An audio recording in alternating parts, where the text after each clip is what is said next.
होती है, it will get overwhelming sometimes, but you need to have patience and be consistent in the process. Because मेरा एक rule था कि मैं डेली 12 घंटे नहीं पढ़ूंगी, 6 घंटे नहीं पढ़ूंगी, 4 घंटा पढ़ूंगी, बट मन से पढ़ूंगी। तो 4 करो, बस ये करो और आपका पेपर निकल जाएगा। You have to put in the efforts, but efforts को भी स्मार्टली पुट करा जाता है। आप 12 घंटे पढ़ के खुद को बर्न आउट करोगे, that is not going to help. Rather आपको कोई एग्जाम क्लियर करना है, आपको कोई कॉम्पिटिशन क्लियर करना है, तो आपको वो चीजें तैयार करनी पड़ेगी जो ऑलरेडी नहीं करी है। तो जो लोग अच्छा मॉक्स भी मत दो, पढ़ो भी मत, ये नहीं करो और एग्जाम निकल जाएगा, तो ऐसा नहीं होता है। मैंने बेशक कोई मॉक नहीं दिए, सेक्शनल टेस्ट नहीं दिए, बट टू से कि मैंने मेहनत ही नहीं करी, दैट वुड बी रॉन्ग, क्योंकि I was consistent. Hello everyone and welcome to my channel. So to start with, I just want to say that this is not a clickbait video.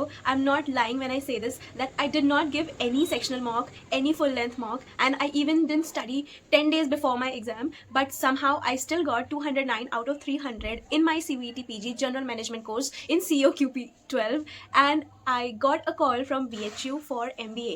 So in this video, I'm going to share with you what all tricks I followed, like what are the resources I followed, what were the things I kept in mind during my preparation, and how with really smart works and small tricks and just consistency, I was able to make it to the exam. So if you want to get into BHU or you want to give CUET exam and you're wondering how to start or how to lead, this video is for you. So quants के लिए सबसे पहले आई would से क्या 2 chapters तैयार करो, ratio and proportion and percentage, और बाकी चैप्टर्स पे तभी जाओ once you are thorough with these 2 topics. Because अगर इन चैप्टर्स को मास्टर नहीं करा, एंड आई से इट अगेन, मास्टर, अगर आपने इस टॉपिक्स को मास्टर नहीं करा तो आप अरिथमेटिक में अच्छा परफॉर्म नहीं कर पाओगे। And if you are not scoring good in arithmetic, तो क्वांट्स में अल्टीमेटली आपके मार्क्स कम हो जाएंगे। बिकॉज इन एनी एग्जाम सबसे ज़्यादा वेटेज अगर किसी पार्ट का होता है वो होता है अरिथमेटिक का। तो in order to score good in your arithmetic, you need to study these 2 topics like anything, कि इसका कोई सवाल आ जाए, you are able to solve it. So I did the same. मैंने हर एक टॉपिक पे रेशियो एंड प्रपोर्शन और परसेंटेज पे अराउंड मैंने 500 क्वेश्चन सॉल्व करे थे इन द 2 weeks ओनली। तो मुझे एक अंडरस्टैंडिंग सब आ गई थी कि इस क्वेश्चन में आई विल यूज़ रेशियो, इसमें I will use fraction value, और इससे मेरा आंसर जल्दी आएगा। तो ये अंडरस्टैंडिंग लाना is very important to score good in your whichever exam you are targeting. and in this exam मैं CVT PG की बात कर रही हूँ, तो CVT PG में भी बहुत ज़्यादा important है, ठीक है। तो ये आपको करना है। once you are done with these 2 chapters, then you can go for arithmetic, and only when you have completed your arithmetic well, उसके बाद ही you should go for other topics like geometry या algebra, because arithmetic सबसे ज़्यादा weightage लेता है। तो पहले उस पार्ट को मास्टर करो जो ज़्यादा अमाउंट में आ रहा है, ज़्यादा क्वेश्चन जिस टॉपिक से आ रहे हैं, and then go for algebra और this geometry and everything. Then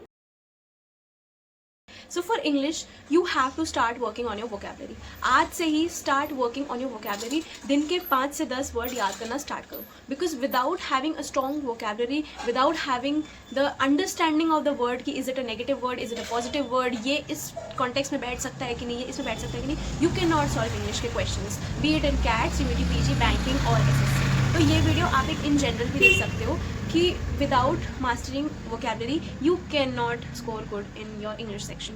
तो वोकेबलरी आप अपनी स्ट्रॉन्ग करो, एक रजिस्टर मेंटेन करो, you write down all the words and daily उन्हें एक बार रिवाइज करो। Initially it will be tough, क्योंकि नई चीज़ आप सीख रहे हो, डेली पुराने वर्ड्स भी याद करने हैं, वो लिस्ट लंबी होती है, it will get overwhelming sometimes, but you need to have patience and be consistent in the process, because consistency is very important. Without it आप नहीं कर पाओगे।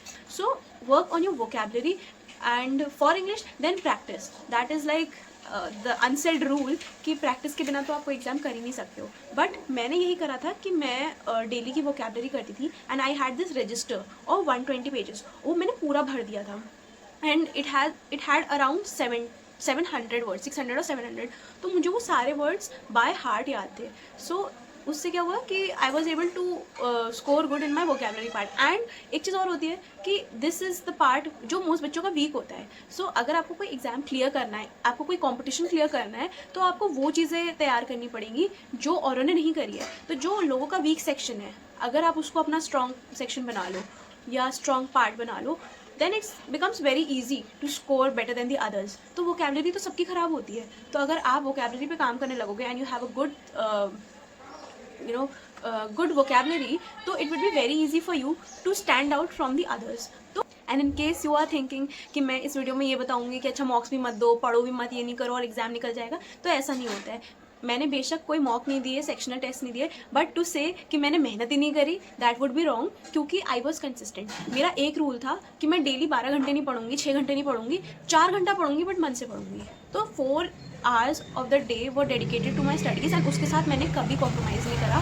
मैं फ्रेंड्स के साथ घूमने भी गई, मैंने सब करा, बट मेरा रूल था कि if I am going out with my friends today, तो मैं सुबह अपना टू डू लिस्ट जो मेरी होती थी मैं कंप्लीट करके जाता था कि मुझे 10 अगर वो कैब रिवाइज़ करनी है तो करनी है उस 4 घंटे के में, और मुझे कॉन्ट्स का अगर इतने क्वेश्चंस लगाने हैं तो लगाने। तो इसका कोई ऑल्टरनेटिव नहीं है, हार्डवर्क का मैं कोई ऑल्टरनेट सोल्यूशन यहाँ नहीं देने वाली हूँ कि आप हार्डवर्क मत करो, बस ये कर लो और आपका पेपर निकल जाएगा। You have to put in the efforts, but efforts को भी ना स्मार्टली पुट करा जाता है। आप 12 घंटे पढ़ के खुद को बर्न आउट कर लोगे, that is not going to help. Rather I would say study 4 hours but just be consistent, और वो 4 घंटे बिल्कुल ऑनेस्टी के साथ दो, फुल फोकस के साथ दो, एंड डेली करो।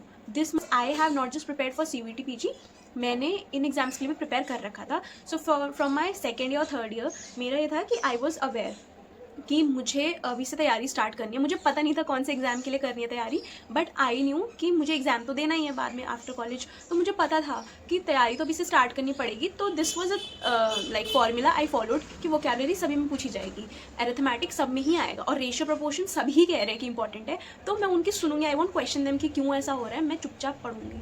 And then eventually one thing led to another. मैंने पहले CGL की तैयारी करी, फिर आई शिफ्टेड टू बैंकिंग, मैंने बैंकिंग का करा, then I shifted to CAT, और अभी भी I am a little sceptical, but still like वो पढ़ाई कभी वेस्ट नहीं गई, तो मुझे वो कहीं ना कहीं काम आई। So I would suggest you, even if you don't know अभी आपको क्या करना है, यू नो ना कि ग्रेजुएशन के बाद तो आपको फर्दर स्टडीज़ के लिए जाना ही है, क्योंकि if you are from Delhi university, you are doing normal degree, कोई प्रोफेशनल डिग्री नहीं है, तो definitely you have to go for masters या कोई गवर्नमेंट एग्जाम के लिए आप जाओगे, तो वहाँ पे इन सब चीज़ों की रिक्वायरमेंट है। सो वाई आर यू वेटिंग कि एक दिन मैं डिसाइड करूँगा या करूँगी कि ये एग्जाम मुझे टारगेट करना है, उसी दिन से पढ़ूंगा। लाइक आप डिसाइड करते रहो, बट अभी से थोड़ी तैयारी स्टार्ट कर लो, क्योंकि ये चीज़ें कभी वेस्ट नहीं जाएंगी। वोकैबुलरी, रीजनिंग नहीं जाएंगी कभी भी waste. For reasoning I would say कि रीजनिंग में you can practice general reasoning, अगर आपका कुछ डिसाइडेड नहीं है आपको क्या करना है, यू कैन उसमें, क्योंकि बहुत टफ रीजनिंग नहीं आती है। इन CUET PG reasoning is very easy, तो वो बिल्कुल टफ नहीं आती है, थोड़ा सा प्रैक्टिस आपको चाहिए रहता है, तो आप डेली करते रहो। आप SSC में जिस टाइप की रीजनिंग आती है उस लेवल की आती है, तो उसको डेली थोड़ा थोड़ा प्रैक्टिस करो। 10-20 क्वेश्चंस भी आप अगर आप डेली करते हो ना, वो ईजी क्वेश्चंस होते हैं, एंड 10-20 तो आप यूँ मज़े मज़े में कर लोगे, वो पढ़ाई जैसा भी नहीं लगता। It's a very fun activity कह लो, कि उसमें ना पढ़ाई जैसा नहीं लगता है। रीजनिंग इज़ वेरी ईजी, तो आप उसको बैठ के रीजनिंग प्रैक्टिस करा, 20 क्वेश्चन 30 क्वेश्चन। कभी बोर हो रहे हो, पढ़ने का नहीं मन कर रहा, तो इजी सब्जेक्ट उठा लो। पढ़ना तो पड़ेगा, 4 घंटा दिन का देना पड़ेगा, बट इन केस आपका मन नहीं कर रहा पढ़ने का, तो ज़बरदस्ती फोर्स मत करो खुद को कुछ नया ही पढ़ूंगा, आज 30 क्वेश्चन मैथ के लगाऊंगा। सपोज पढ़ने का उतना मन नहीं कर रहा, तो 2 घंटा 3 घंटा पढ़ो, बट वो कैब जैसे रिवाइज कर लो या रीजनिंग प्रैक्टिस कर लो, बिकॉज रीजनिंग बहुत इंटरेस्टिंग होती है, और रीजनिंग हर एग्जाम की अलग होती है। बैंकिंग की अलग है, SSC की अलग है, कैट की अलग है। तो आई वुड से कि if you have not decided कि आपको भी क्या करना है, तो आप नॉर्मली किसी भी SSC की प्रैक्टिस करने लग जाओ, सीटिंग अरेंजमेंट करने लग जाओ, क्योंकि वो हर एग्जाम में आते हैं। And once you have decided अगर CUET PG ही करना है, तो SSC में जैसी रीजनिंग आती है, it is very similar to CUET PG, तो आप उसकी प्रैक्टिस कर सकते हो। तो इस वे में थोड़ा थोड़ा करके ना आप कर सकते हो। मैंने नहीं दिए थे कोई मॉक टेस्ट, मैं घर आई थी, मैंने कोई भी मॉक टेस्ट नहीं दिए थे, कुछ भी नहीं दिया था, but still I scored really good marks. मैं पेपर देने भी नहीं जाने वाली थी, बिकॉज मुझे था कि मैं कैट दूंगी, मैं CUET PG नहीं देना था मेरे को, बट मेरी मम्मी ने मुझे ज़बरदस्ती भेजा, and she was scolding me कि तू क्यों पेपर देने नहीं जा रही है, बट स्टिल आई वेंट देने रोल होके, मेरे को भेज दिया कि पेपर दे के आ। But when I gave the paper I realise कि बिकॉज मैं इतने टाइम से कंसिस्टेंट थी, मेरी आदत बनी हुई थी, आदत बन रही है तो स्पीड भी बन जाएगी। अगर आप कोई चीज़ डेली करते हो ना, तो इट बिकम्स वो आप फेमिलियर हो जाते हो उस चीज़ से, एंड फिर वो चीज़ उतना टाइम नहीं लेती। तो क्वेश्चन सॉल्विंग में मेरी स्पीड इसीलिए बन गई थी, बिकॉज आई वॉज कंसिस्टेंट। तो वो करो, एंड डिस्ट्रैक्शन से दूर रहो। कोई अगर आपको बोल रहा है कि अभी से मत कर, इन्जॉय कर लाइफ, तो ठीक है, इन्जॉय करना चाहिए। कॉलेज लाइफ मैंने भी बहुत करी है, but you have to be sincere towards your career also. ऐसा नहीं कि सिर्फ अय्याशी कर रहे हो, मज़े कर रहे हो। थोड़ा 4 घंटे आप दिन का निकाल सकते हो, 24 आवर्स होते हैं, तो 4 घंटा निकालो और 4 घंटा डेडिकेट कर दो उसको। तो इस तरीके से आप तैयारी करो, एंड इतना टफ भी नहीं है paper, it is very easy. It's just that कौन आखिर तक टिक जाता है। इस वीडियो को देखने के बाद बहुत लोग पढ़ने बैठेंगे, 1 दिन फॉलो करेंगे, 2 दिन फॉलो करेंगे, 1 हफ्ते बाद कुछ लोग बाहर हो जाएंगे रेस से, 1 महीने बाद और हो जाएंगे। तो रेस जीतता कौन है? जो लगा रहता है। तो बस 4 घंटे दिन के देने हैं, and it is so easy. BHU तो is a very good college, the fees is very low, the placement is comparatively nice. 2 lakh में आपकी 10-12 लाख की प्लेसमेंट लग रही है, तो it's a very good ROI। तो why not go for that? तो करो, and let me know if you like this video. I will surely make more videos on this, and yeah, I think that's it for the video, and if you liked it, do tell me in the comment section, like this video, and please मेरे को माफ़ करना अगर कोई गलती पे कुछ मैंने गलत बोल दिया हो या पीछे से बैकग्राउंड नॉइज़ आ रही हो, because this is the first video and I don't know how to shoot videos that well. तो I'll try improving, and कोई भी डाउट हो तो वो भी हमें से पूछ सकते हो. I'll make a video on that also. So yeah, bye, take care, love you.